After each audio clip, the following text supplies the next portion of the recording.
Never marry a woman that cannot challenge your decisions. Because she is your partner, she is not your slave. The real meaning of marriage is companionship and support, not stupidity. A lot of women accept their husband's foolishness and allow the men lead them astray, lead them into the bush, lead them to their downfall. You both are partners. So to him, you would politely have to have a decent conversation. Disagree to agree. You guys will make decisions together and finally come to a conclusion. If you cannot do this with your man or your woman, then you are in bondage. When I say you should not marry a woman who cannot challenge your decision, that is not disrespect. It simply means you must marry a woman that is intellectually sound, that you can bring an idea to the table and she said, baby, it's not going to work this way. Why don't we try it this way? You try to convince her and say, no, baby, I think it's going to work this way. That is what marriage is about. It's teamwork. If you marry a woman that you always have to make the decision and stand by it, then you're married to a slave. That is why you see a lot of men talk to their side chicks, talk to their secretary, talk to different people. They seek opinions from their friends and family before they can make a decision. It's not supposed to be like that. You're supposed to seek opinion between you and your wife because you know that she's intellectually sound and she had something to bring to the table. Remember, it is the both of you that is raising this family. So her opinion and your opinion, it is needed. You guys need to argue, talk about it, agree to disagree until the both of you come to a conclusive conclusion that, okay, this is going to be good for the both of us. If you cannot challenge your man's decision, then marriage is one-sided. You're just a slave. The moment you begin to grow up as a child, you start to ask some questions that you weren't asking when you were a child. When your parents ask you to sit down here and you get to 18, 19, 20, when you have become independent, you say, Mommy, why do you want me to sit here? Your mom has to give you a candid reason. I want you to sit here because here is safe. Outside is something is happening. Fire is burning. Something is happening. Then you sit down there understanding that there's a good reason why your mom asks you to sit there because you're safe. That is what marriage is supposed to be about. But when you are a little child, 2, 3, 4 years, you can't ask your parents that question because you're a child. You just have the mindset that your parents are supposed to protect you. But because the both of you are two grown adults that are coming from two different places, raised by two different people, different background, culture, and religion, they have to be disagreements. They have to be they have to be challenged. When I say challenge, doesn't mean fight, doesn't mean disrespect. It simply means, baby, no, it's not going to work this way. This is going to affect me, baby, at the long run. And one thing a lot of men need to understand is that women are depth more than men. That is what God have given to us. We see far. We see the future. Men see now.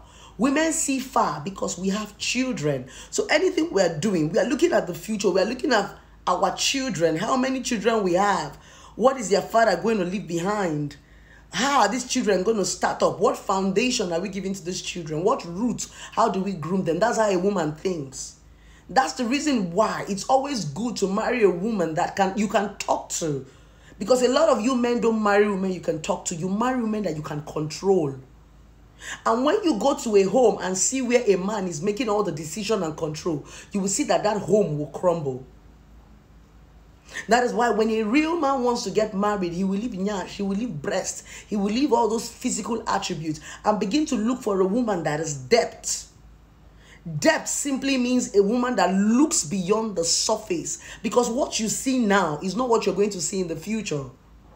A debt woman is a woman that is calculated, that understands that if I plant a seed now, in the next 5 to 6 years, it's going to germinate and I'm going to have enough fruit to pluck. I'm not going to be hungry. And the more it rains and the rain water the soil and water the plant, it will continue to germinate. That is what is called investment.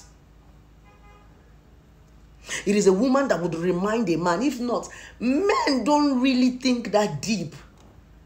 The deepest a man can think is, I will just build a house, have a good business going around with me, fly abroad. They are not so debt as a woman.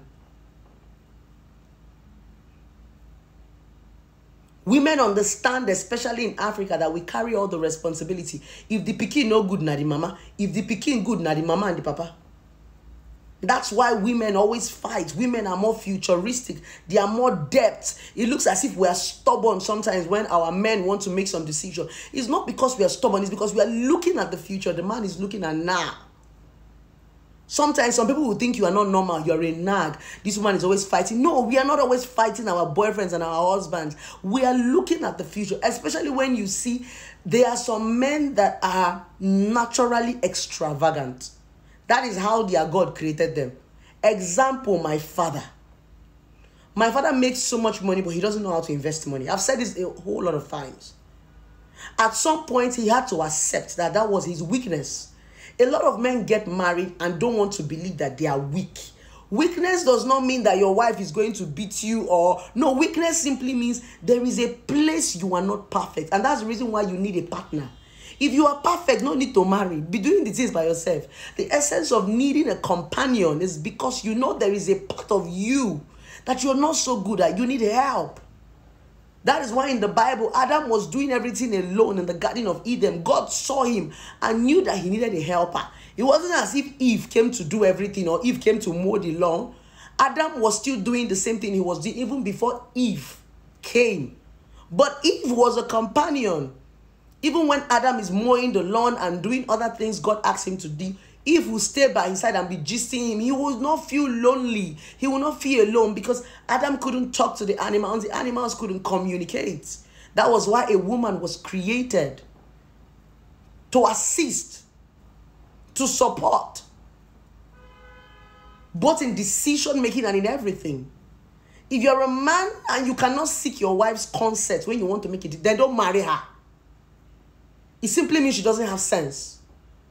That's what it means. Seeking your wife's consent does not make you a weakling. It's because the both of you are growing this family together. If the family fails, the both of you fail. And there are some decisions you can make on your own that can hurt her. You might see it like a harmless decision. That's why I said the real meaning of marriage is communication. Because sometimes some people hurt you without even knowing just because they did not talk to you. Baby, I didn't know that this was going to hurt you. But if you communicated to me, I would have told you, baby, I don't like this thing this way. Marriage is about adjustment. If you're not willing to adjust, you're not willing to tell somebody where you are going to, you're not willing to explain to yourself, you're not willing to sacrifice, stay in your father's house, stay in your mother's house. Marriage is about accountability. You are accountable to a woman. You are accountable to a man. Baby, where are you coming from? You go explain tire with full evidence. Except bars go day. If you know you're not ready for that, just be single. My biggest problem why I'm still single is accountability. I have been so free to the point that when somebody asks me, where are you? I feel angry. It's as if the person is thinking I'm a child. But that where are you is coming out of care. That's the normal thing. Your man. I'm beginning to adjust. Before, if you ask me where am I will blast you. Why? Because I've been so used to freedom. I've been so used to taking care of myself. And now somebody is asking me where am I? There was a day I traveled with my boyfriend. And when we were waiting to pick up our luggage, he picked up my luggage and picked up his luggage. I told him, can I have my luggage? He said, no, I'm supposed to carry it. It was a bit weird to me because I'm used to traveling and carrying my luggage. Yes. I felt special, even though it was what a man is supposed to do. But in Africa here, women are used to doing things by themselves. So when you give a woman the smallest thing, she appreciates it. I'm not talking about these small girls. I'm talking about a real woman. When he was dragging my box and dragging his box, All I needed to do was carry my handbag and walk behind him. Then I told myself, now I have a man. So you guys must put head together. Challenge your husband's decision.